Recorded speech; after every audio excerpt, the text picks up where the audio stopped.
Muy buenas tardes. Muchísimas gracias a todos por acompañarnos en este acto.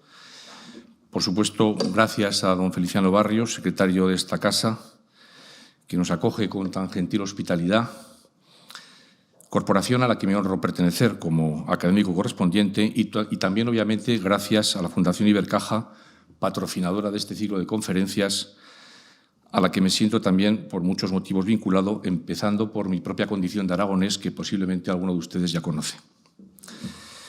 Me propongo abordar en mi intervención el decisivo papel que tuvieron las mujeres en el desarrollo de un episodio crucial de la Guerra de la Independencia, una guerra que produjo en España una conmoción patriótica sin precedentes. Me refiero a los crueles asedios sufridos por la ciudad de Zaragoza al comienzo de la Guerra de la Independencia en 1808 y en 1809, asedios que han pasado a la historiografía y son comúnmente conocidos como los sitios. Zaragoza era una plaza clave para controlar todo el Valle del Ebro, garantizar las comunicaciones con el noreste y el abastecimiento de las tropas en Cataluña. Por ello, tras la sublevación de sus habitantes el 24 de mayo de 1808, como consecuencia de los acontecimientos que se habían producido en la capital del reino, en Madrid, el día 2 de mayo de ese mismo mes, de ese mismo año, Napoleón envió a sus tropas para restablecer el control de la ciudad. Aunque los franceses eran muy superiores en número, armas y equipamiento, Zaragoza, como enseguida veremos, resistió heroicamente. Los sitios de Zaragoza representan un hito fundador tanto de la conciencia aragonesa como del nacionalismo español contemporáneo. Ciertamente, la Guerra de la Independencia, como esfuerzo colectivo de resistencia ante el empuje napoleónico, desempeñó un papel muy relevante en la cristalización de las bases fundacionales de la nación española, contribuyendo a reforzar los pilares ideológicos e identitarios sobre los que se construiría el Estado liberal y sirviendo también de detonante al proceso emancipador de los territorios de ultramar, hasta el punto de que la Guerra de la Independencia se ha considerado por cierta historiografía como la cuna o el inicio del moderno nacionalismo español, lo que no empece, obviamente, para que se pueda sostener al mismo tiempo que la idea de una única entidad hispana sea muy anterior en el tiempo y se gestase en los núcleos cristianos de la Reconquista, donde la invasión árabe no consiguió penetrar. Pero este es un debate, el de la aparición de España como nación, que desborda con mucho los límites de esta conferencia. Además, el enfrentamiento con las tropas napoleónicas propició la participación femenina en un ámbito muy distinto al doméstico o privado en el que tradicionalmente estaban recluidas las mujeres. La mujer aragonesa, por tanto, como alegoría y símbolo del patriotismo nacional y del heroísmo en la lucha contra el ejército francés. Alegoría y símbolo que han alcanzado la categoría de mito en el imaginario colectivo y en la mentalidad popular, no solo en Aragón, sino también en el resto de España y me atrevería a decir que en el resto del mundo. Quisiera dejar constancia desde un principio de las principales fuentes de las que me he servido para preparar esta intervención. Sobre la actuación desarrollada por las mujeres en los sitios, cabe destacar las investigaciones llevadas a cabo por la escritora Nuria Marín Arruego. Su libro Mujeres, los sitios de Zaragoza pretende hacer justicia a las heroínas, unas célebres, otras anónimas, que defendieron con valentía y coraje la capital aragonesa.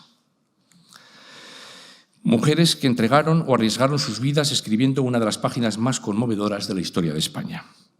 Son también de resaltar los artículos de Ana María Rueda, catedrática de la Universidad de Kentucky, sobre las implicaciones de la guerra y la participación femenina en los sitios, de María Ángeles Ayala, de la Universidad de Alicante, acerca del comportamiento de las mujeres durante la Guerra de la Independencia, a partir de la lectura y estudio de las 10 primeras novelas que configuran la primera parte de los episodios nacionales de Benito Pérez Galdós, y de Elena Fernández García con los títulos Transgresión total y transgresión parcial en las defensoras de la patria y Heroínas de cine, ambos con especial referencia a los tipos femeninos de los sitios. A estos trabajos hay que añadir Españolas en la guerra de 1808, Heroínas recordadas, de María Cruz Romeo, y el libro Heroínas y patriotas, Mujeres de 1808, coordinado por Irene Castells, Gloria Espigado y la misma María Cruz Romeo, dos de cuyos capítulos están dedicados íntegramente a las mujeres aragonesas. Estas publicaciones pueden encuadrarse dentro de la llamada teoría del género, aplicada al contexto de la Guerra de la Independencia. Por su parte, la historiadora María Pilar Queral del Hierro es autora de un valioso estudio de síntesis sobre Agustina de Aragón, la más popular de las heroínas en la guerra contra el francés, y el profesor Francisco Ramiro Moya, de un trabajo de enorme interés, la participación femenina en los sitios de Zaragoza, la percepción del mando militar y el interés del poder político.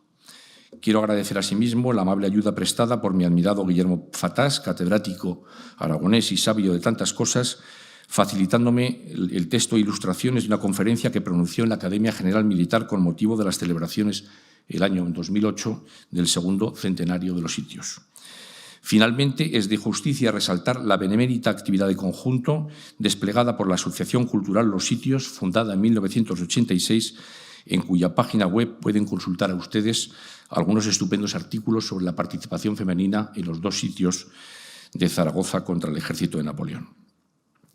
Para exponer con cierta sistemática el objeto de esta conferencia, voy a realizar algunas consideraciones generales sobre el papel de las mujeres en los sitios de Zaragoza, el tipo de acciones en las que tomaron parte, sus oportunidades para salir del anonimato y su sufrimiento durante y después de la contienda, destacando los rasgos más comunes a todas ellas.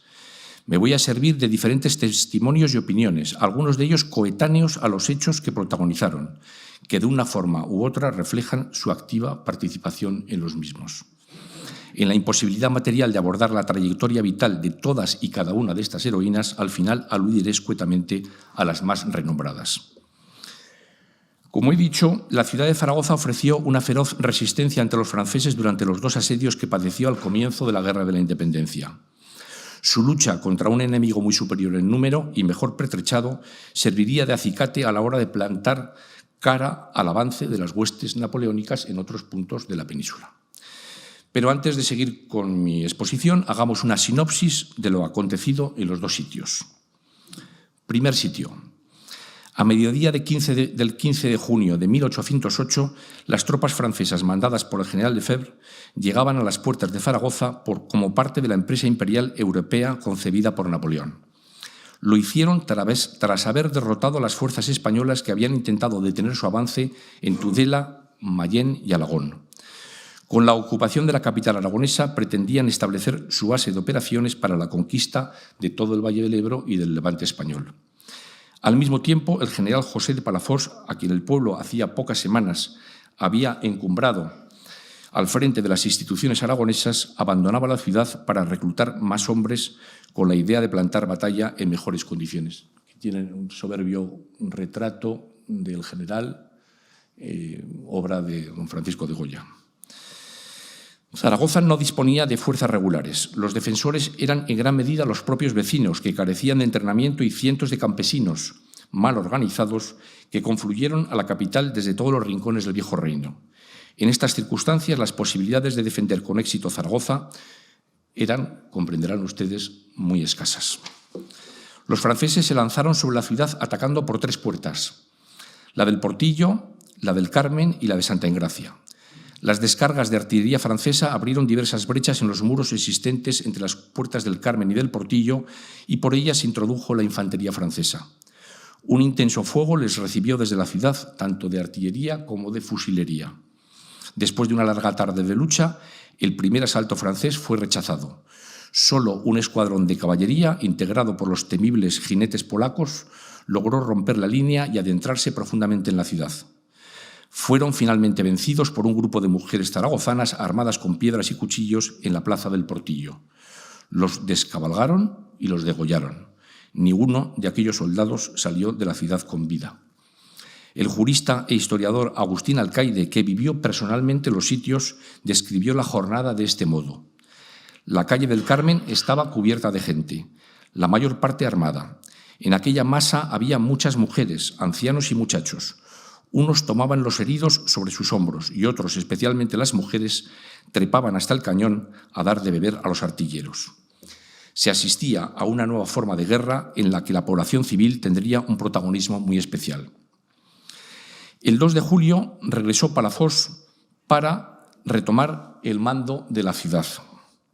Rodeado por una junta de notables de su confianza, se aprestó a dirigir la gobernabilidad y defensa militar de Zaragoza, supervisar su abastecimiento y velar por la moral de sus habitantes en trance tan difícil. La llegada se produce justo a tiempo, pues ese mismo día los franceses lanzan otro ataque general sobre las puertas de Sancho y del Portillo al oeste de la ciudad. En la última, una mujer llamada Agustina Zaragoza, que ha pasado a la historia con el nombre de Agustina de Aragón, dispara un cañón de gran calibre cuyos artilleros yacían muertos. El disparo pone en fuga a la avanzada francesa y permite conservar la posición. Se libran también combates en la Puerta del Carmen y en la de Santa Engracia, además de en el convento de San José, pues los conventos que bordean las tapias son puntos fuertes en la línea de defensa de la ciudad. No sé si conocen a ustedes, alguno de ustedes supongo conocerá la ciudad de Zaragoza. Esta es un croquis o plano de la ciudad en el mismo momento de los sitios. Aquí tenemos la Puerta de Santa Engracia, que no existe. Esta es la basílica, que sigue en pie. Esta es la zona llamada Huerta de Santa Engracia, donde precisamente con motivo del primer centenario de los sitios se levantaron algunos edificios que todavía se mantienen. Esta es la Puerta del Carmen, que sí que se mantiene como vestigio de estos trágicos sucesos. Esto sería el perímetro de la ciudad por este lado. Y aquí tenemos ya la Puerta del Portillo, que fue escenario de este acontecimiento del Agustina de Aragón, y aquí la Puerta de Sancho. Para que se sitúen, aquí estaría el Templo del Pilar y esto sería la Ribera del Ebro. Esto es el Coso, el plano está lógicamente cortado, y aquí la Puerta del Ángel y el resto de la muralla de la ciudad. A pesar de esta nueva ofensiva, como digo, sobre los numéricamente inferiores defensores, los franceses fueron rechazados. Aquí hay una estampa y una cromolitografía, de alguna manera describiendo el gesto de Agustina de Aragón. Y este es un cañón exactamente igual, del mismo calibre que el que fue disparado por Agustina. Durante el mes de julio, los franceses continuaron sus ataques, efectuando un asalto general el 4 de agosto. Palafox, no confiando que la ciudad pudiera resistir, dejó el mando al brigadier Antonio Torres y marchó en busca de refuerzos y víveres que consiguieron entrar en la ciudad el día siguiente.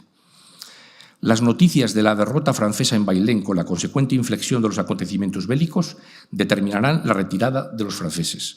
Al amparo de la oscuridad de la noche del 13 al 14 de agosto y cumpliendo órdenes emanadas del propio José I, los franceses abandonaron la ciudad tras volar por medio de una mina el monasterio de Santa Engracia, voladura que en un incalificable acto de barbarie hizo perecer bajo sus escombros a los locos y dementes que tras la destrucción del Real Hospital de Nuestra Señora de Gracia vagaban por las calles zaragozanas y habían sido recogidos en el cenobio.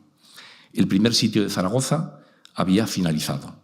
La continua llegada de auxilios del exterior y el hecho de que el cerco de la ciudad nunca llegara a ser completo resultaron decisivos para que los franceses tuvieran que finalmente replegarse y abandonar la ciudad. Los zaragozanos habían sido protagonistas de un acontecimiento inédito.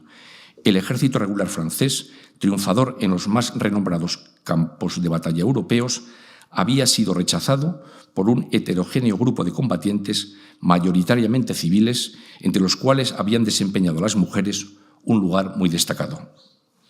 Segundo sitio. Conociendo que los franceses volverían sobre Zaragoza, la ciudad se reorganizó. Se realizaron diversas obras de fortificación, se construyeron baterías y se pusieron en estado de defensa varios conventos extramuros. El segundo sitio comenzó el 21 de diciembre.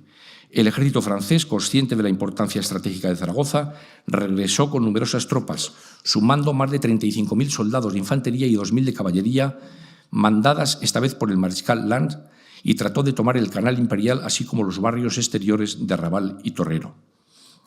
La ciudad estaba ahora más preparada. Numerosos voluntarios habían acudido a defenderla. A pesar de ser informado de la capitulación de Madrid frente al ejército imperial, Palafox se niega a negociar una rendición.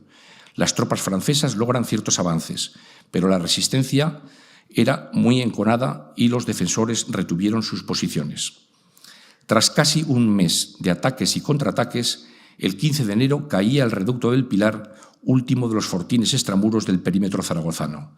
La resistencia casa por casa obligaba a los franceses a volar los edificios uno a uno, retrasando su avance y sufriendo numerosas bajas.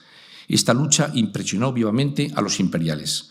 El mariscal Lannes llegó a expresar en una carta al emperador lo siguiente: «Majestad, nunca he visto encarnizamiento igual al que nuestros enemigos al que muestran nuestros enemigos en la defensa de esta plaza.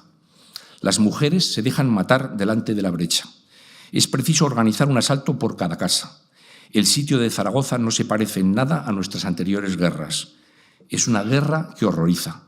La ciudad arde en estos momentos por 4 puntos distintos y llueven sobre ellas las bombas a centenares. Pero nada basta para intimidar a sus defensores. Esto es terrible. La victoria da pena. El tifus y el hambre se apoderan de Zaragoza, matando de 400 a 500 personas al día, aumentando las dificultades del asedio. Palafox mantuvo su respuesta de guerra y cuchillo a la rendición, pero él mismo enfermó gravemente, precisando guardar cama, y fue sustituido por Saint-Marc, militar de origen belga, al servicio de España. Este, de acuerdo con la Junta de Defensa local, decidió rendir la exhausta ciudad, incapaz ya de seguir luchando. Finalmente, el 20 de febrero de 1809, los representantes del pueblo zaragozano firmaron una honrosa capitulación, epílogo trágico de la gesta de los sitios. Al día siguiente, los franceses pudieron comprobar la verdadera dimensión del sufrimiento que habían soportado los zaragozanos durante los 2 meses interminables que había durado el segundo sitio. La ciudad estaba completamente destruida por la necesidad de minar las casas ante la resistencia de los defensores. Entre sus muros habían muerto más de 50.000 personas, tantas como en tiempos de paz figuraban en el padrón de Zaragoza. El aire era infecto. Ruinas y cadáveres envueltos en el humo de los incendios era lo único que quedaba de la ciudad, que unos cuantos meses antes había proclamado a los 4 vientos el orgullo de haber hecho frente, con éxito durante el primer sitio, al ejército más importante y laureado de Europa. La capitulación de la ciudad ocasionó un hundimiento social completo.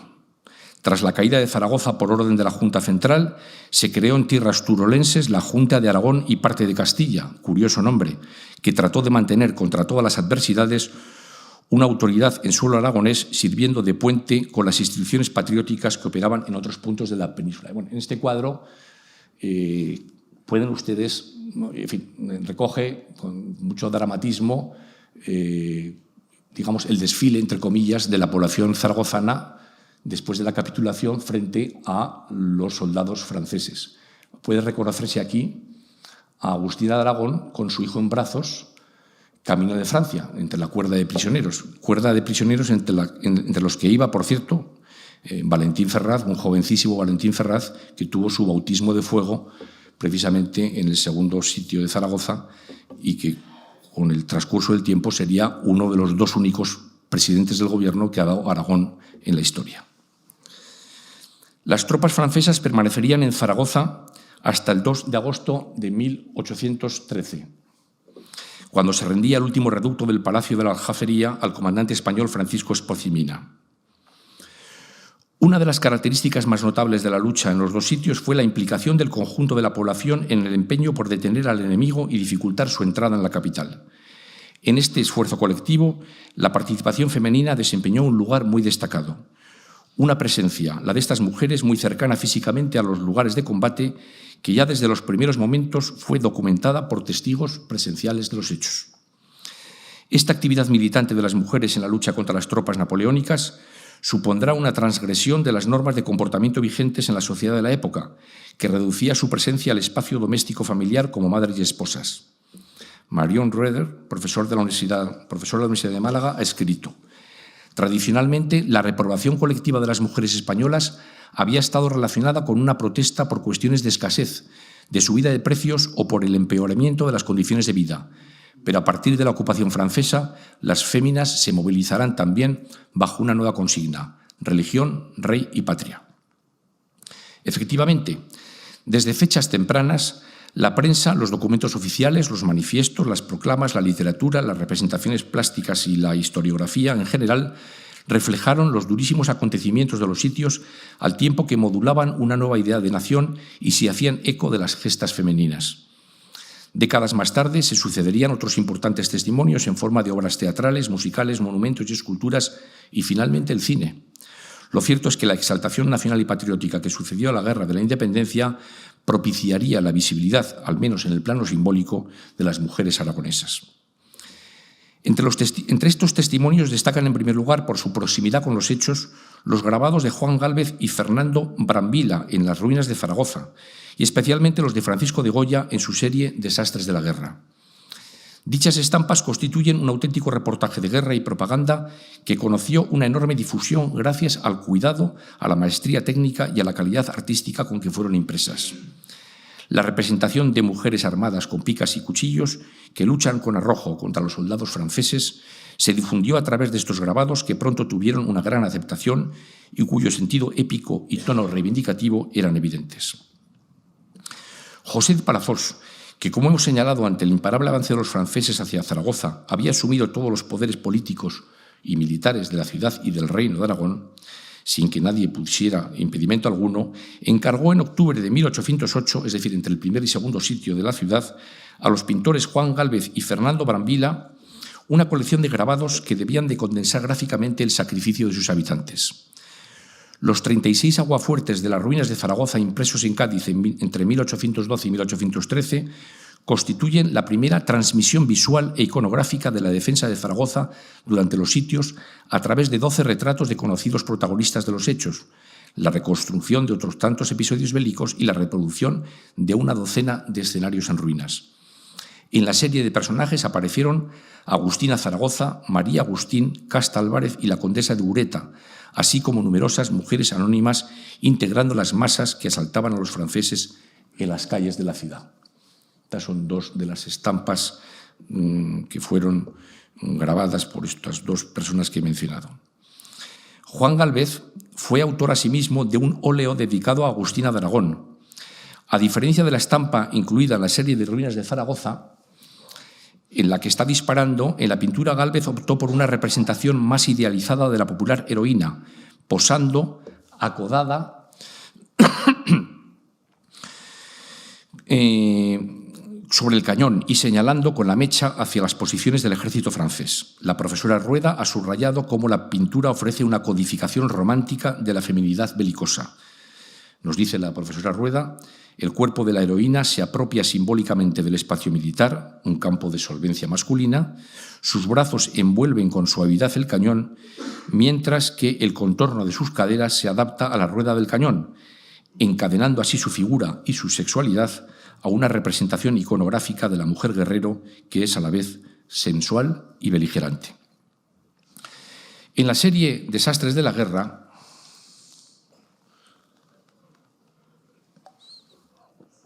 Francisco de Goya, a quien Palafox invitó también a Zaragoza para que diera testimonio con sus pinceles de la gesta contra el francés, la presencia femenina es muy numerosa en muchos de los 82 grabados que no fueron publicados hasta 1863, pasados 35 años de la muerte del maestro. Cuando el pintor contempla las ruinas del primer sitio, su impulso creador le obliga a denunciar la situación que le han contado sobre el asedio. Se sabe que en contacto directo con la ciudad pintó algunos bocetos al óleo e hizo varios dibujos. Goya regresa a Madrid conmocionado de su viaje. Para el genio de Fuendetodos se trata esencialmente de una guerra del pueblo español anónimo contra el invasor Napoleón. Como he dicho, la mujer tiene un importante papel en los sitios y así lo refleja Goya en los desastres de la guerra. Mujeres víctimas, heroínas y partícipes en primera línea, luchando cuando no quedaban hombres en el campo de batalla y protegiendo a sus hijos. Este belicoso empuje por parte del llamado sexo débil es el que capta y recoge preferentemente Goya en sus aguafuertes. Son varias las estampas en que Goya narra el determinante papel desempeñado por las mujeres en la guerra, víctimas de violaciones y de asaltos en que se veían obligadas a defenderse como podían. Los grabados titulados Las mujeres dan valor, no quieren tampoco ni por esas, amarga presencia y ya no hay tiempo, muestran la bravura de las mujeres, así como su vulnerabilidad, repeliendo el acoso sexual, forma indirecta de resistir la ocupación. Los propios títulos elegidos por Goya para sus estampas resumen de modo muy elocuente la actitud heroica de estas guerreras desconocidas e irreconocibles. Esto sugiere que Goya pretende crear imágenes para el género femenino en su conjunto, no para un personaje concreto. Las agresiones sexuales en tiempo de guerra no eran ninguna novedad. Las mujeres han sufrido enormemente las consecuencias de las guerras, ya que a las penurias propias de la contienda se suma su condición de víctimas de la violencia sexual. En No quiere, Qué título más actual, ¿verdad? Las dos mujeres, una joven y otra vieja, que en otro tiempo compusieron la cómica pareja de la Buscona y la Celestina, se han convertido en la mujer de vestido virginal que se resiste al fornido soldado mientras la de más edad no duda en atacarle por la espalda. En el Aguafuerte tampoco, la desesperación y la violencia se plasman en un forcejeo de miembros y cuerpos de imposible identificación. La mujer de primer término se retuerce impotente. Detrás se atisban las piernas de otra fémina. La ventaja numérica de los hombres no hace sino intensificar la repulsa del espectador.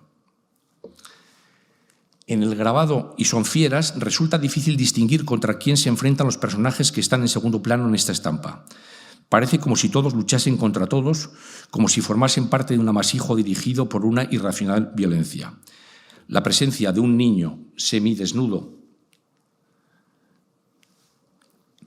en que la mujer en primer plano sujeta bajo uno de sus brazos, trae a nuestra memoria la matanza de los inocentes.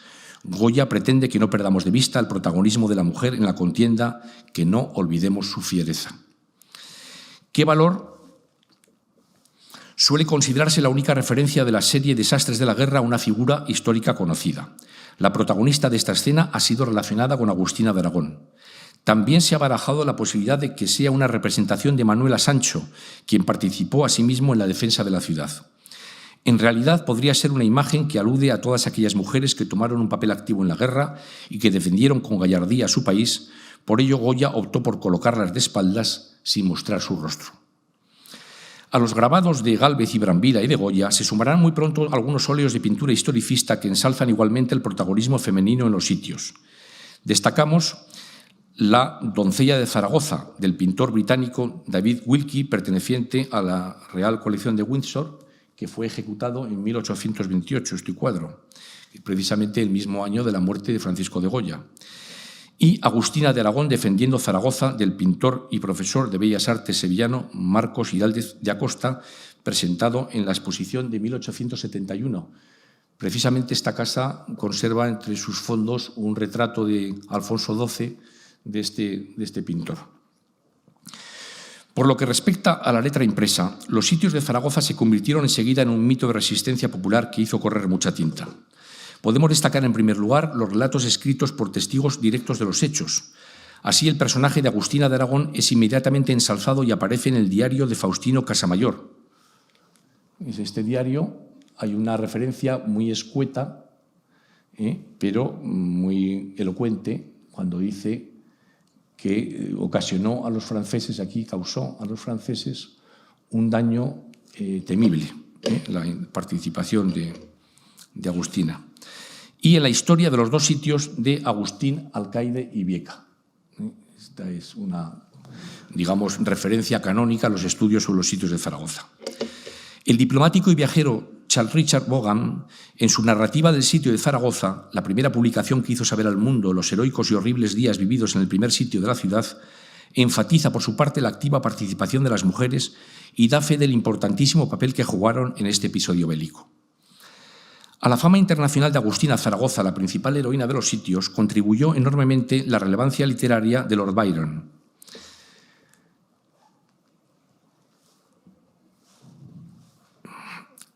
El insigne poeta inglés había iniciado un viaje por Europa en junio de 1809 en compañía de un amigo. Tras desembarcar en el puerto de Lisboa, los dos viajeros se dirigieron al sur de España. Fue durante su estancia veraniega en Andalucía cuando Lord Byron oyó hablar de Agustina. Aquí había puesto una ilustración del poema de Lord Byron, pero no sé, por razones técnicas que se me escapan y a me disculparán, no figura la misma. Los pormenores de la gesta de la heroína española le impresionaron hasta el punto de dedicarle unos versos en su memorable relato La peregrinación de Childe Harold. Bueno, pues ha sido mi torpeza, no problemas técnicos. Aquí tienen el texto de este famoso oda o poema dedicado a nuestra heroína principal de los sitios. Las primeras historias de cierta entidad sobre la guerra contra el francés aparecen a finales de la década de 1830, cuando bajo la regencia de la reina gobernadora empieza a afianzarse el Estado constitucional. La historiografía liberal la calificó muy pronto como guerra de la independencia, dándole un contenido romántico, la lucha de un pueblo contra un ejército invasor que busca la libertad y la independencia de su territorio. Esta noción fue tomando cuerpo durante las discusiones de las Cortes del Trienio Liberal en 1821 y 1822, relacionándola con el proceso de independencia de las colonias americanas. Entre 1835 y 1837 se publica en Madrid la historia del levantamiento, guerra y revolución de España del conde de Toreno, que había escrito unos años antes durante su exilio en Francia, cuando todavía muchos de los testigos seguían con vida y se tenía recuerdo social de lo ocurrido. Esta obra acabó por convertirse en un lugar de la memoria colectiva y un referente historiográfico. Redactada como reacción a lo que los franceses e ingleses venían escribiendo sobre la guerra de la independencia, la historia concede el protagonismo al pueblo español, dando voz a cada uno de los héroes de aquella gesta y recorriendo minuciosamente cada rincón de la península para que nada ni nadie pudiera quedar en el olvido. El conde de Toreno describe de este modo la gesta de Agustina de Aragón. Siendo el mayor empeño de los franceses apoderarse de la puerta del Portillo, hubo allí tal estrago que, muertos en una batería exterior todos los que la defendían, nadie osaba ir a reemplazarlos, lo cual dio ocasión a que se señalase una mujer del pueblo llamada Agustina Zaragoza. Moza esta de 22 años y agraciado rostro, llevaba provisiones a los defensores cuando acaeció el mencionado abandono. Notando aquella valerosa hembra el aprieto y el desánimo de los hombres, corrió al peligroso punto y, arrancando la mecha aún encendida de un artillero que yacía en el suelo, puso fuego a una pieza e hizo voto de no desampararla durante el sitio, sino con su propia vida. Proeza muy semejante la de Agustina a la de María Pita en el sitio que pusieron los ingleses a La Coruña en 1589. Fue premiada de modo parecido, y así como a aquella le concedió Felipe II el grado y sueldo de alférez vivo, remuneró Palafox a esta con un grado militar y una pensión vitalicia. A partir de la segunda mitad del siglo XIX, la nueva historiografía convierte la expresión guerra de la independencia en la piedra angular del discurso nacionalista español. Fue determinante en este proceso la publicación en 1844 del primer tomo de la obra de Miguel Agustín Príncipe, que era un periodista y político aragonés de nacimiento, que llevaba precisamente por título Guerra de la Independencia. En el segundo tomo, publicado en 1846, se pone de relieve la unanimidad del combate de los zaragozanos y también el sobresaliente papel de las mujeres para demostrar que todos los vecinos de Zaragoza participaron en la defensa de su ciudad. Nos dice Agustín Príncipe: por si los maridos cedían, preparábanse en muchas casas sus mujeres a rechazar desde ellas al invasor, previniendo ladrillos y piedras. Otras más audaces corrían y alentaban a los combatientes. Otras atravesaban el fuego distribuyendo provisiones y bebidas por las filas de nuestros valientes. Cuadro más sublime que aquel no se ha presenciado jamás. A pesar de la diversidad de la forma y contenidos de estos relatos que acabamos de mencionar, los de primera hora y los más tardíos, sus autores están de acuerdo en lo esencial. La resistencia de la ciudad de Zaragoza fue heroica y fue una expresión del amor por la libertad que animaba a sus habitantes, destacando entre ellos las mujeres por su activa participación y valeroso arrojo. La insistencia de esta historiografía en el papel del pueblo como comunidad unida en su lucha contra el francés lleva a mitificar, aparte de a los dos máximos héroes que son Palafox y Agustina, a muchos otros personajes. Agustín Príncipe lamenta así el número demasiado elevado de héroes cuya mención no puede caber en su relato. ¿Por qué no podrá a estos nombres añadir el historiador los de tantos otros valientes y tantas esforzadas guerreras como se distinguieron en Zaragoza en este segundo sitio? Mas la lista sería interminable si se hubieran de citar a todos ellos. Finalmente, la historia de España de Modesto Lafuente, cuyo 23º tomo, editado en 1860, estaba íntegramente dedicado a la Guerra de la Independencia, sintetiza también la evolución de las declaraciones de los testigos de los hechos y de las primeras historias de la guerra, evidenciando la progresiva cristalización de un relato heroico que sirve de fundamento identitario a una comunidad nacional en vías de definición. Tras la historia de España de Modesto Lafuente, la publicación que tuvo más influencia sobre la visión de los sitios de Zaragoza en los años de la Restauración fue el episodio nacional que en 1874 consagró el escritor Benito Pérez Galdós al segundo asedio bajo el escueto título Zaragoza. La profesora Ayala hace notar que Galdós no deja escapar ningún aspecto de esta guerra, dando también cuenta del comportamiento femenino en ella. En el imaginario colectivo español, la imagen de una mujer encendiendo la mecha de un cañón se relaciona inmediatamente con Agustina de Aragón. Galdós recrea el personaje a través de la evocación que de ella realiza el mendigo Sursum Corda a unos soldados recién llegados a Zaragoza. Yo vi también lo del 4 de junio, porque me fui arrastrando por la calle de la Paja y vi a la artillera cuando dio fuego al cañón del 24. Palabras a las que los recién llegados replican: ya tenemos noticia del heroísmo de esta insigne mujer. En este contexto es en el que debe entenderse el heroísmo femenino en el episodio galdosiano. El Benito Pérez Galdós se refiere a las mujeres aragonesas protagonistas de estos hechos con una imagen híbrida: ingenieros militares con faldas que dieron muestras de un profundo saber de guerra al tabicar ciertos huecos y abrir otros al fuego y a la luz. Transcurrido un siglo, en 1903, próximo a conmemorarse el primer centenario de los sitios, el general Gómez de Arteche publicó su conferencia La mujer en la guerra de la independencia, organizada por una asociación femenina católica, destacando con lenguaje algo hiperbólico y relamido el papel de las mujeres. Sin la tradición como la homérica del sitio de Troya, nos dice Gómez de Arteche, sin la historia escrita y no desmentida del de Zaragoza, se harían increíbles el número, el temple y las hazañas de las heroínas que lo ilustraron. Una, María Agustín, coge el fusil a quien estaba en las avanzadas, dándole de beber y le dice: ponte tras de mí, bebe, que yo te cuidaré. Otra, Casta Álvarez, tipo de la mujer frenéticamente patriota, armada de un palo en cuyo extremo había fijado una enmohecida bayoneta, corre sobre los puntos enemigos a la cabeza de los defensores, los anima con su palabra tan descompuesta como ardiente y los dirige en los trances más rudos hasta obtener la victoria. Manuela Sancho, 100 más, tan valientes como ella, vuelan de un punto a otro llevando municiones y comestibles hasta caer muertas o heridas en aquel campo de desolación. Eran muy hombres aquellas mujeres. La fama ha llevado a las extremidades del mundo el nombre de Agustina de Aragón, más popular, indudablemente, que el de la Bureta. Eran naturalezas muy distintas: delicada, elegante y sentimental la de la condesa, robusta, enérgica y hasta rústica la de Agustina, haciendo así las dos contraste como para revelar mejor lo general del espíritu que animaba a los zaragozanos en todas sus clases y condiciones.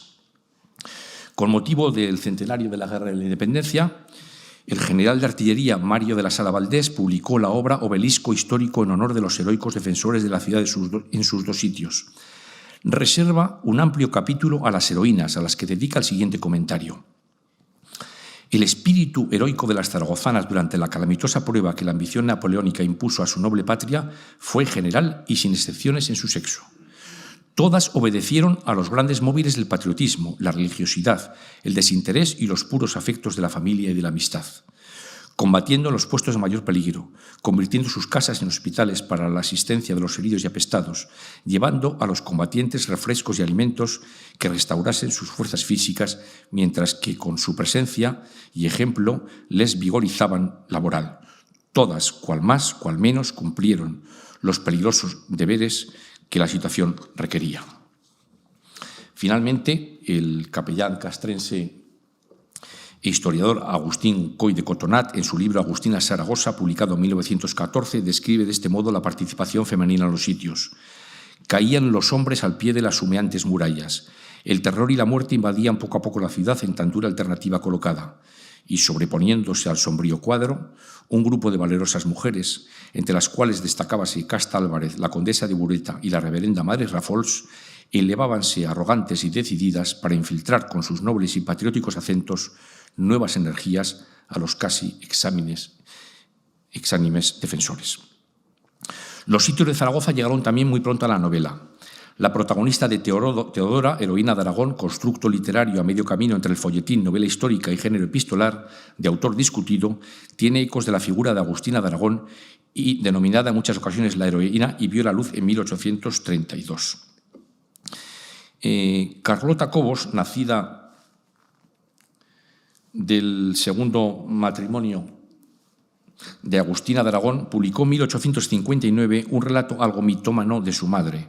Se trata de unas pseudomemorias tituladas La ilustre heroína de Zaragoza o la célebre amazona de la Guerra de la Independencia, dedicadas a la reina Isabel II, tratando de ejemplificar una mezcla de ardor guerrero y feminidad. De cuestionable calidad literaria, esta novela busca la exaltación del pueblo y de sus héroes, y en ella Agustina es calificada, curiosamente, porque la obra es antifrancesa, como la Juana de Arco española. No hay en ella ninguna reivindicación feminista, sino que el personaje es un pretexto para dejar constancia de que en la guerra participaron las mujeres. Los sitios de Zaragoza subirían asimismo a los escenarios. Juan Lombía, zaragozano de nacimiento que tenía 2 años de edad cuando comenzó la guerra, publicó en 1848 un drama en 3 actos y en verso con el título El sitio de Zaragoza. En él aparece Agustina de Aragón como personaje de reparto, sin carácter protagonista y alejado de la realidad histórica. La pieza teatral no ha pasado desde luego a la posteridad, lo que sí ha ocurrido en cambio con la célebre composición del pacense Cristóbal Oudriz, El sitio de Zaragoza, de la misma fecha, ideada como música para acompañar dicha obra teatral. Más tarde, en 1876, Eduardo Bustillo escribió el episodio dramático Agustina Zaragoza. La protagonista, que tampoco en esta ocasión tiene mucho que ver con la Agustina de carne y hueso, ama a Lorenzo y a su vez es amada por Juan, que por este motivo tiene celos de su hermano. Más ambiciosa, aunque incurre en errores de carácter histórico, es la zarzuela de Benito Mas y Prat, Agustina de Aragón, con música de Luis Leandro Mariani, que se estrenó en 1892. Y que, reducida a un acto, se volvió a estrenar en Zaragoza en vísperas del primer centenario de los sitios en 1908. La verdad es que ninguna de estas obras se recuerda hoy. Otros importantes testimonios sobre la actuación de las mujeres en los sitios fueron recogidos por la prensa periódica y en las proclamas y edictos que las autoridades militares y civiles que habían asumido algún tipo de autoridad en los sitios de Zaragoza emitieron sobre el activo papel de estas heroínas durante la Guerra de la Independencia. A estos documentos oficiales hay que añadir lo que podríamos definir como literatura vulgar, hojas sueltas, opúsculos y panfletos de todo género. Toda esta literatura nacida de la guerra fue muy abundante. Zaragozanas, decía don José de Palafós en una proclama fechada el 30 de enero de 1809, también vosotras estáis deseosas de gloria. Entre los antiguos existieron las amazonas.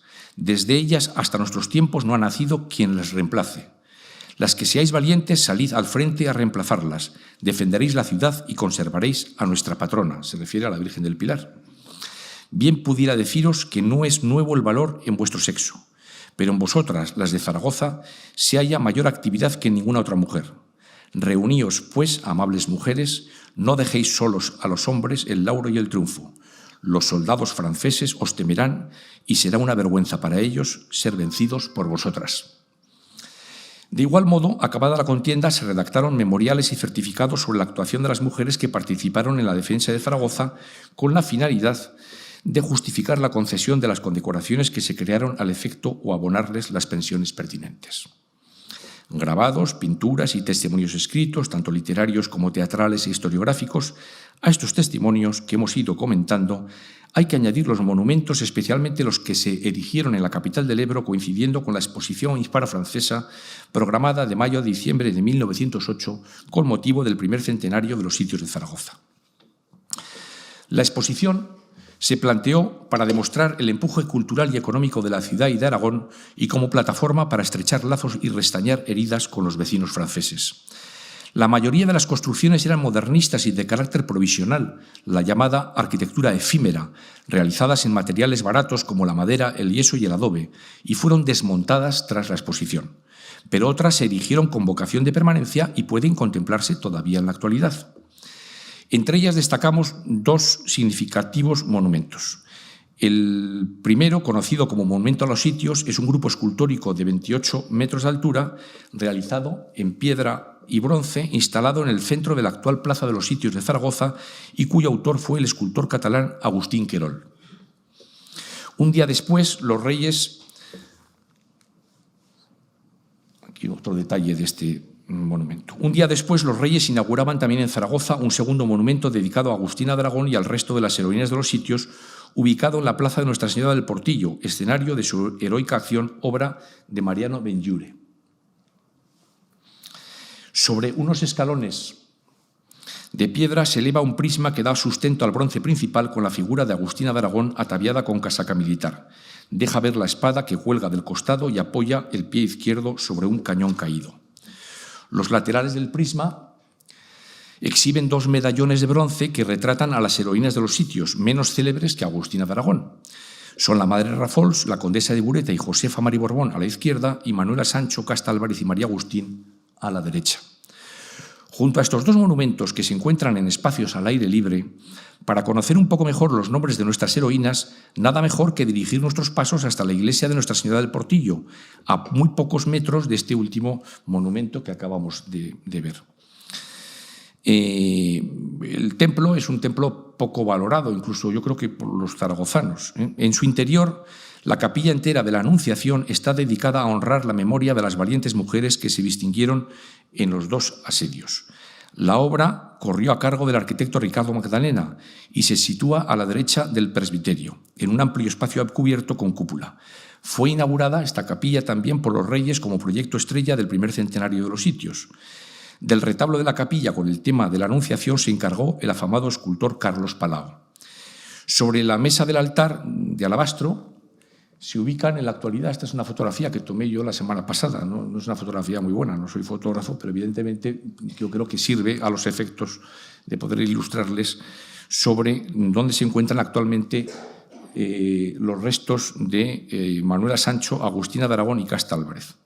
Y en la pared lateral izquierda hay una lápida, que es esta de aquí, donde se menciona a todas las heroínas, y se menciona a muchas heroínas. La verdad es que muchos de estos nombres son desconocidos incluso para los propios aragoneses y zaragozanos.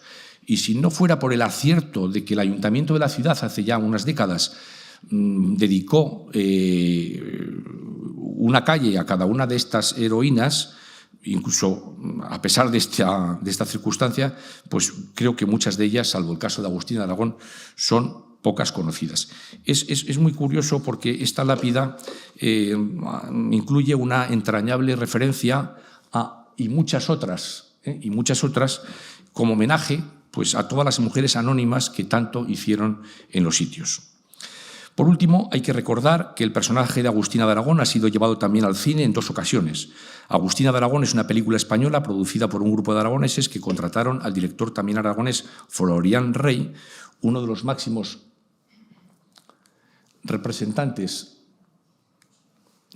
de la industria cinematográfica española de la Segunda República, para que se llevase a la pantalla la gesta de la heroína de la Puerta del Portillo. Lamentablemente no quedan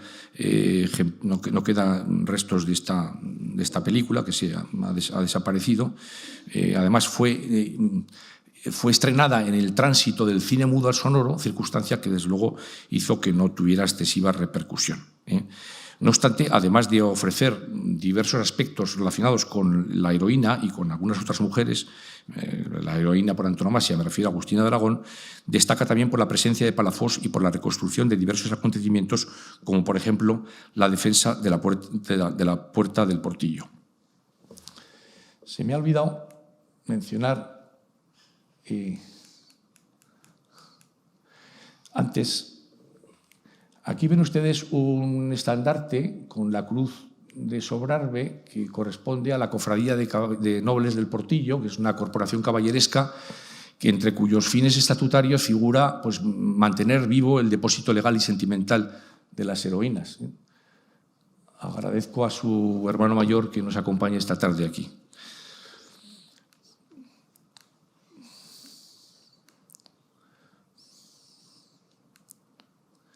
Bueno, después de la película de Florian Rey, hubo otra versión realizada en 1950 por Juan de Orduña que bueno, pues nos ofrece también en paralelo pues una historia amorosa y la narración de ciertos episodios, como ocurre con este tipo de películas, con ciertas licencias históricas, pero que sin duda contribuyó pues, a mantener vivo ya en el siglo XX el legado histórico de las heroínas y en particular de Agustina de Aragón. Considerando en conjunto el siglo y medio transcurrido entre los 2 sitios y la película de Juan de Orduña, llama la atención la unanimidad de los sentimientos que laten bajo las distintas manifestaciones plásticas, musicales, teatrales y literarias debidas a tan diversos creadores y en distintos momentos. Todas ellas transmiten el orgullo de pertenecer a un pueblo que peleó por unos ideales y una causa defendida colectivamente. Personajes de toda edad y condición, entre los que destacan las mujeres cuya actuación se ambienta en muy diferentes escenarios, plazas y tabernas, palacios y viviendas, modestas aldeas o grandes ciudades.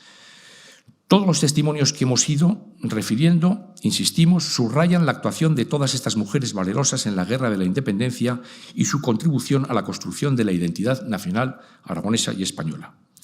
Féminas, madres, esposas, damas, señoras, doncellas, muchachas, mozas, compañeras, matronas, dueñas, cualquiera que fuere el término empleado, son expresiones ampliamente utilizadas por la propaganda patriótica y símbolo de la lucha popular por la libertad nacional. Hasta en la propaganda de la Guerra Civil de 1936 se pueden constatar ecos y alusiones muy elocuentes de la lucha de la mujer contra el francés en la Guerra de la Independencia.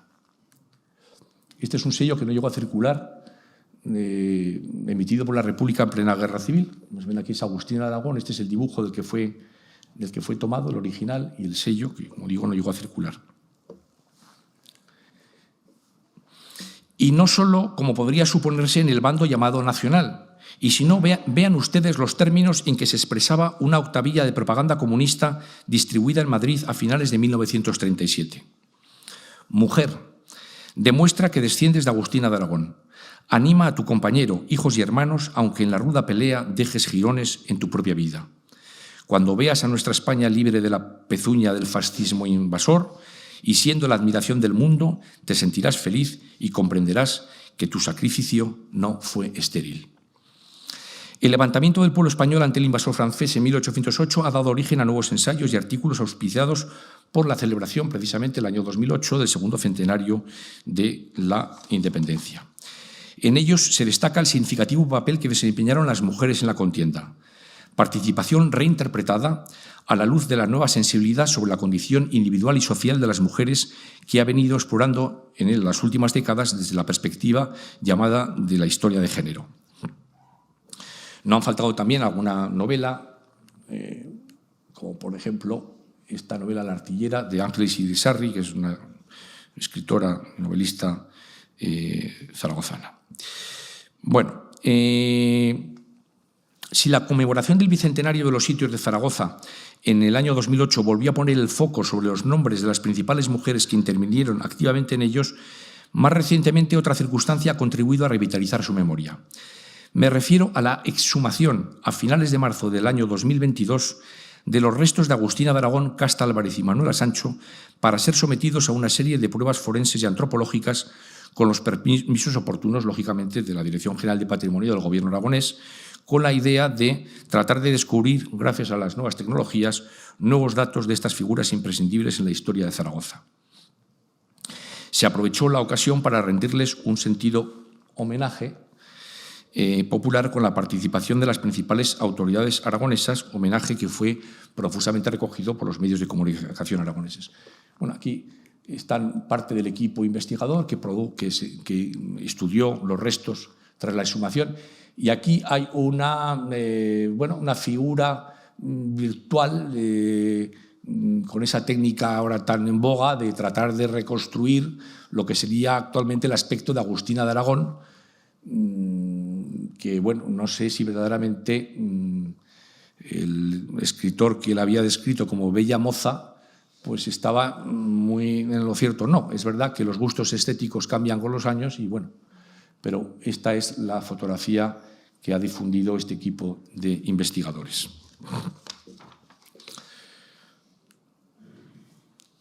Y aquí tenemos las urnas conteniendo los restos de Agustina de Aragón, Casta Álvarez y Manuela Sancho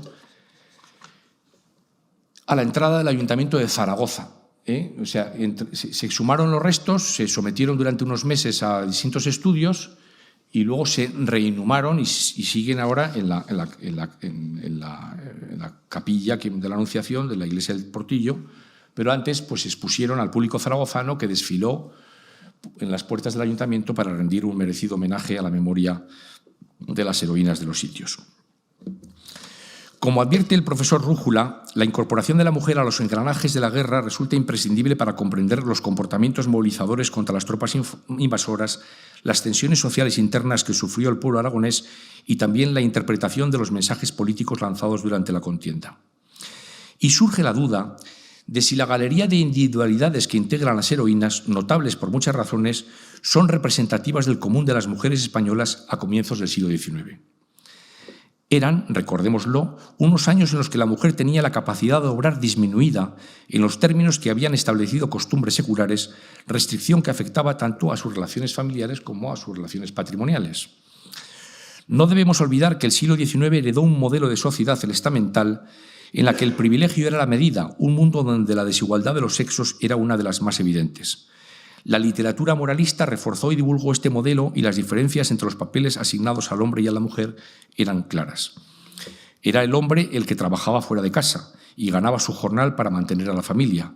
La mujer, por tanto, dependía económicamente del marido, incluso cuando colaboraba con él en el negocio familiar, en el campo o cualquier otro oficio. Las cualidades del hombre, dentro de estos estereotipos, eran la inteligencia, la fuerza y su ámbito de actuación era la esfera pública donde trabajaba, donde incluso gestionaba sus negocios o incluso se divertía con sus amigos. Las de la mujer son la dulzura, el recato y la generosidad. Las aproximaciones feministas han contribuido a reorientar el debate teórico sobre estas circunstancias, este contexto, y han propuesto reinterpretar, como digo, el papel de las mujeres en los sitios de Zaragoza con algunas de las obras que he mencionado al principio de mi intervención. Para entender este proceso nos podemos servir de nuevo de la figura de Agustina de Aragón. ¿Cómo explicar que una mujer se hubiera puesto al frente de una pieza de artillería? ¿Cómo explicar este acto en una tradición cultural que identificaba a las mujeres con la paz y a los hombres con la guerra? De acuerdo con estas representaciones, las mujeres se entendían como proclives por naturaleza a la compasión, la resignación y el amor. En consecuencia, la acción de Agustina no podía ser más que el resultado del sentimiento amoroso hacia el sargento caído. Esta conjetura, sin fundamento alguno, fue la que se difundió durante la contienda. La inmortalizaría Lord Byron en su célebre poema ya referido. La profesora Rueda pone el énfasis en que la participación de las mujeres en el combate armado se debió a que la guerra de la independencia exigió una movilización civil total. Los sitios de Zaragoza rompieron la división entre esfera pública y privada, que en las guerras tradicionales relegaba la participación de la mujer a espacios alejados de la acción militar. Por su parte, la investigadora Elena Fernández establece una doble tipología para diferenciar dos tendencias dentro de las actitudes de las mujeres en un conflicto bélico. Nos habla de una transgresión parcial y de una transgresión total. Será parcial cuando, vulnerando lo que se espera de las mujeres, éstas irrumpen en el espacio público, que hasta entonces era básicamente patrimonio de los varones, efectuando acciones de colaboración y apoyo que, sin embargo, se ciñen a su papel dentro del sistema de diferenciación de sexos. En este caso, estaríamos hablando de tareas como, por ejemplo, los trabajos sanitarios o las tareas de abastecimiento de las tropas. Y será una transgresión total cuando se plantee una doble ruptura, en la forma como la anterior y en el contenido cuando las mujeres rompen de una manera plena con su rol femenino y asumen totalmente dentro de la contienda unas funciones propias del rol masculino, produciéndose así un cambio en el discurso ideológico dominante, que es un poco lo que ocurrió con las heroínas de los sitios. La mirada feminista sobre el papel de las mujeres en los sitios de Zaragoza ha sido objeto también de algunas exageraciones y excesos retóricos. Juzguen ustedes mismos. Hay un catedrático, Celay Dacal, catedrático emérito de la Universidad de Pompeu Fabra, en un trabajo titulado, ya el título lo dice todo, Agustina, la dama del cañón, el topos de la heroína fálica y el invento del patriotismo, no duda en titular uno de sus capítulos, perdón por la expresión porque es muy fea, pero está publicada en un libro que lo pueden comprar ustedes. El capítulo se llama Agustina encoñada y dice lo siguiente: la considerable mitología patriótica que rodea la figura de Agustina de Aragón debe ceder ante un análisis semiótico de indudables connotaciones sexuales. Agustina fue una mujer con claros impulsos copulatorios. Pudo ser adúltera y barragana rejuntada, luego recasada y vígama en potencia. Bueno, me voy a ahorrar ya sarta de disparates y no voy a hacer más comentarios. Mucho más equilibradas son las palabras del historiador aragonés Herminio Lafoz. Habitualmente se ha hablado más de héroes y villanos, de los valores de la raza y de otros estereotipos al escribir sobre la Zaragoza cercada, a la que se ha llamado incluso Segunda Numancia. sin negar nada a lo que los asedios, nos dice Arminio Lafoz, tuvieron de gesta, es preciso someter los hechos a otro tipo de examen, basado en los documentos y en la visión global de la guerra, para que otros perfiles, otros matices dieran mejor cuenta de lo sucedido. Bien, en nuestra opinión, y voy terminando, la guerra de la independencia, como las demás guerras europeas que se desencadenaron en contra de Napoleón, no tuvo la virtud de modificar sustancialmente el rol de manifiesta desigualdad jurídica de la mujer respecto al varón en España, como tampoco consiguió alterarlo en los otros países europeos. Resulta asimismo obvio que la actuación protagonizada por las mujeres en los sitios de Zaragoza no perseguía la igualdad de derechos políticos y menos aún revertir la situación de subordinación que padecían en la sociedad del momento. Las reacciones de las mujeres ante la invasión francesa no respondían a motivaciones reivindicativas de su condición de marginadas. Su movilización contra la ocupación francesa estuvo inspirada en dos principios e impulsos. Uno más particular y doméstico, la defensa y protección del hogar y de la familia, y otro de alcance más general y colectivo, la defensa de la religión, el retorno del rey y la expulsión del extranjero. Es precisamente esta actuación en defensa de la liberación nacional y de un proyecto político concreto, ya fuera la Constitución liberal o fuera también el retorno de la monarquía absoluta. Fernando VII, como rey absoluta, también tenía numerosos partidarios, lo que diferencia la movilización femenina vivida durante el contexto bélico de 1808 a 1814 de los motines o levantamientos de protesta provocados por las crisis de subsistencia de épocas anteriores. Otro rasgo digno de ser resaltado en la heroica participación de las mujeres en los sitios es su carácter interclasista. Ya hemos señalado que uno de los signos distintivos más notables de esta guerra es que no fue asunto exclusivo de los nobles y militares de carrera. Así, en la abultada nómina de mujeres que arriesgaron sus vidas en la defensa de la ciudad, las hubo pertenecientes a los tres estamentos del antiguo régimen, que por entonces configuraban todavía la sociedad de su tiempo: nobleza, clero y tercer estado o estado llano. Pertenecían al primero de ellos la condesa de Bureta, la espartana, como la llamaban en Madrid, su hermana, la marquesa viuda de Ayerbe, la duquesa de Villahermosa, Teresa de Villalpando, hermana del conde de Torresecas y esposa de Francisco de Palafós, o Josefa María de Borbón, una de las más importantes figuras de la Ilustración aragonesa. Al segundo estado, el del clero, pertenecía Sor María Rafols, fundadora de las Hermanas de la Caridad de Santana. Ella, junto con otras hermanas de la congregación, se comportaron con enorme arrojo y generosidad en las dos defensas, prestando ayuda con heroica perseverancia a los heridos y apestados. Lo mismo puede decirse de las demás religiosas que moraban en los diferentes conventos de Zaragoza, muchos de cuyos nombres no han llegado hasta nosotros. Otras muchas más heroínas pertenecían al pueblo llano y habían nacido en el seno de familias de orígenes menestrales, con escasos recursos o incluso en los umbrales de la miseria. Es el caso de Agustina de Aragón, Casta Álvarez, Manuela Sancho, María Lostal o María Agustín. Aquí tenemos un retrato de la condesa de Bureta, que, por cierto, la condesa de Bureta enviudó y poco después de terminar el segundo sitio casó con Pedro María Ric, barón de Valdeolivos. En realidad ha pasado la historia como condesa de Bureta, pero propiamente tendría que utilizar este título de baronesa de Valdeolivos. Esta es otra estampa de Josefa María Borbón, que tampoco el Borbón tenía ningún parentesco directo con la Casa Real de España, pero era el padre era un médico de la corte y bueno, fue una mujer pues, muy importante como pedagoga y como escritora. La madre Rafols, fundadora de la Congregación de las Hermanas de la Caridad de Santana, así como su primera superiora general. Esta congregación sigue en Zaragoza, en un convento y distintas actividades asistenciales, y les recuerdo que fue beatificada por el Papa Juan Pablo II en 1994. Aquí hay dos estampas, una en plan milagroso y otra un tanto descocada, de Agustina de Aragón, que ha sido objeto de muchas licencias a la hora de ser dibujada.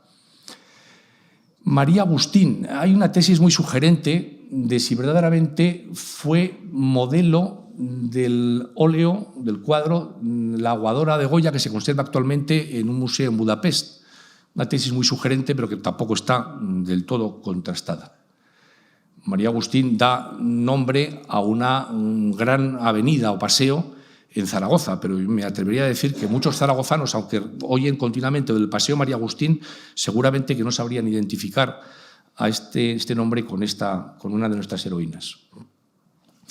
Y aquí tenemos a Casta Álvarez, y este es un documento historiográfico, a mi juicio, muy, muy interesante, porque es la única fotografía que tenemos de una de las heroínas de Zaragoza, fotografía que fue tomada un poco antes de su fallecimiento, cuando contaba 76 años de edad. La fotografía entonces ya existía, aunque estaba todavía en fase muy incipiente, y la he traído aquí porque me ha parecido un documento muy interesante. Bueno, la idea, y voy ya concluyendo, la idea de racionalizar en exceso lo que sucedió realmente en los sitios nos parece insustancial y simple. El determinante papel femenino en ellos solo puede explicarse buceando en los latidos del tiempo, tratando de adentrarnos en los deseos más íntimos de quienes participaron en los dos asedios, tomando su pulso y radiografiando su alma. Lo intrahistórico bien puede servir de metáfora a la historia e iluminarla. Únicamente de este modo obtendremos las claves para entender el comportamiento de unas mujeres de rompe y rasga que contribuyeron con su ejemplo y valentía a sentar las bases de la historiografía liberal española. Las mujeres en los sitios de Zaragoza, al igual que los hombres, hicieron lo que se vieron más o menos obligadas a hacer ante unas circunstancias tan dramáticas. Fuera por impulso momentáneo, la defensa de su prole, el ideal de deber o lo que fuera, tan real como la vida misma y tan distante de las ideologizaciones interesadas que con abusiva frecuencia padecemos en todos los ámbitos, también en la historiografía. Y no descartemos una última motivación, la honra. Un antiguo concepto que se suponía desvirtuado desde hacía varios lustros cobra ahora nueva vida. Junto con las élites rectoras, el pueblo llano reivindica el derecho a defender la patria. Más comprensible que el término nación, de uso poco corriente en la época, la persona del rey Fernando se impone como figura simbólica integradora. Este príncipe adulado representa, según el político y poeta Francisco Martínez de la Rosa, la inocencia perseguida por la desgracia y por la opresión. Aunque su debilidad y ceguera políticas propiciaron que se sometiera al poder de Napoleón, el pueblo español anudó su cautiverio en Francia a un conmovedor infortunio. Con la patria y el rey, la religión completa la triada. El clero, que se puso en líneas generales a la cabeza de la cruzada antinapoleónica, reactiva la fe de las masas, y la devoción a la Virgen del Pilar contribuyó de manera muy relevante a mantener el ánimo y la esperanza entre los defensores de Zaragoza. Hay numerosos testimonios que acreditan que el Templo del Pilar estuvo durante los sitios permanentemente lleno de heridos y de gente que se refugiaba allí pretendiendo ponerse a salvo de las bombas de los franceses. En definitiva, las mujeres en esta guerra contra el emperador lucharon, al igual que los hombres, por la restauración de su rey legítimo y por liberarse del yugo francés. El binomio invasión versus resistencia en que puede resumirse la lucha armada de los sitios de Zaragoza no se corresponde con la dialéctica patriarcado versus emancipación femenina. Hubo por parte de las mujeres aragonesas sacrificio libremente consentido y no contribución forzada. No fueron modelos de sumisión ni tampoco seres codificados, entronizados posteriormente por la mirada masculina a la categoría poetizada de musas. Fueron simple y llanamente mujeres que quebraron, con su comportamiento heroico y ejemplar, algunos de los estereotipos machistas de todos los tiempos. Sostener lo contrario es incurrir en un reduccionismo sociológico alejado por completo de la realidad histórica. Termino. A lo largo de la historia, desde Troya hasta hoy mismo, los pueblos han necesitado de héroes para poder diferenciar las causas nobles de las que no lo son. Y no nos cabe ninguna duda de que las mujeres de los sitios de Zaragoza fueron y siguen siendo un referente moral y un ejemplo de conducta a imitar ante el horror, la sinrazón y la violencia. Muchas gracias.